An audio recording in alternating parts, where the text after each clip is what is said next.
So, horror films in 2020 have already gone 0 for 2. It's been a really bad year for horror films already. Now we have a third movie, Gretel and Hansel, coming out. Can that make it at least 1 for 3 in this year of 2020? Let's find out.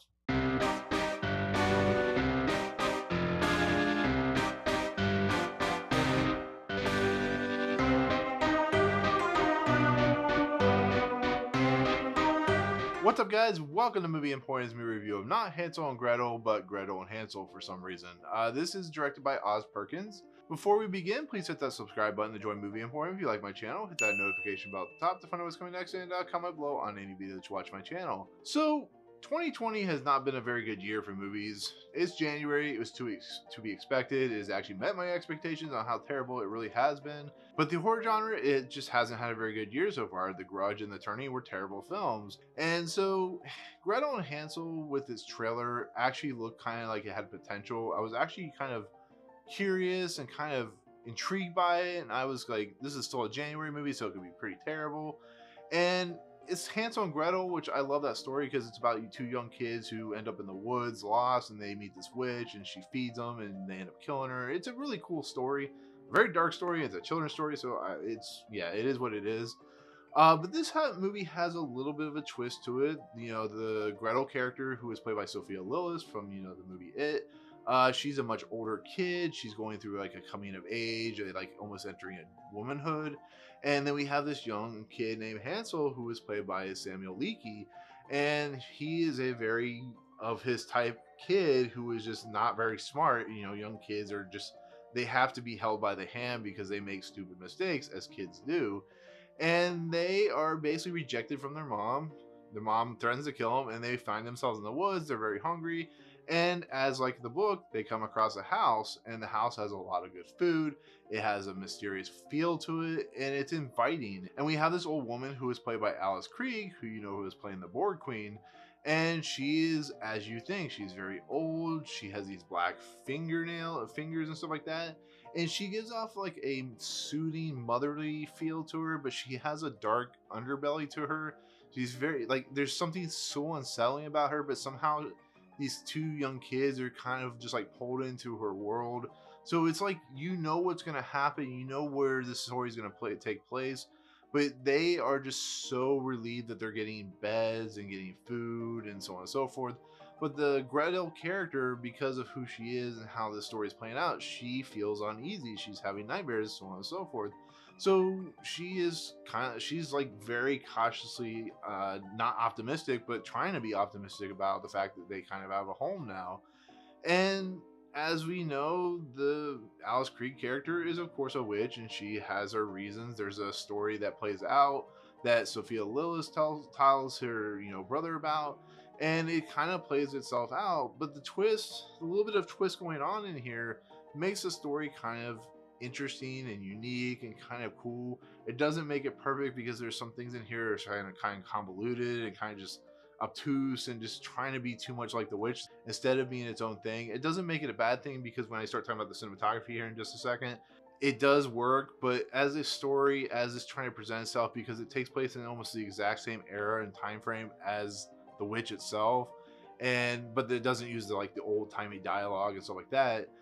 But I still think the actors, the Sophia Lillis and the Samuel Leakey and the Alice Creed character, they are very competent in their roles, and they sell the time era. They sell the idea of this is not a fun place to live, and when the creepiness starts to happen, it's a good story that is just kind of plagued by some really obtuse storytelling. But that's just the way it is. That's just what Oz Perkins and the writer were just going for. And it's not saying it's bad, but for a January movie, it's really not that bad. It's very different. It's not going to please everyone, but if you're into that mood of like the witch style storytelling in its aspects, I think you'll enjoy the movie. So there you go. But with that said, Galo Oliveras, who actually worked on Roma, is the cinematographer for this movie. And this is where the movie hits it in spades. This movie is gorgeous. The grays and the darkness and the uneasiness and the fog, the way stuff is shot, when Sophia Lillis sees things in the background, certain things, it pops and it moves. and like the looks of the trees. Everything is just gorgeous about this movie. This movie just feels, like I said, it feels a lot like The Witch in its, mood and feel, because that time era has this weird oddity to it where, when the Salem witch trials were happening, it was always feel like, I'm sure there was a lot of times where it was like bright and sunny, but when you see movies like this, you see movies set in this time frame, they always have that weird grayish tone to it. But it works for the movie because this movie is very dark in its nature and its storytelling. But on top of that, we have like the establishing shots where, or not establishing shots, we have the character shots, but they're so up close and personal where you're just seeing like literally like from the chest up most of the time. And then when it follows behind them, they're using what is called a steady cam, which is following them and the person's holding the camera as it's moving. So it kind of gives it a more uneasy feel. And that's what this movie is doing really well, is it's giving that uneasy tone. But I think the idea of like shooting up and close on people gives it a more like isolated feel and more uneasy feel that just really kind of works in spades. And it's a beautiful looking movie, when they go from place to place to place.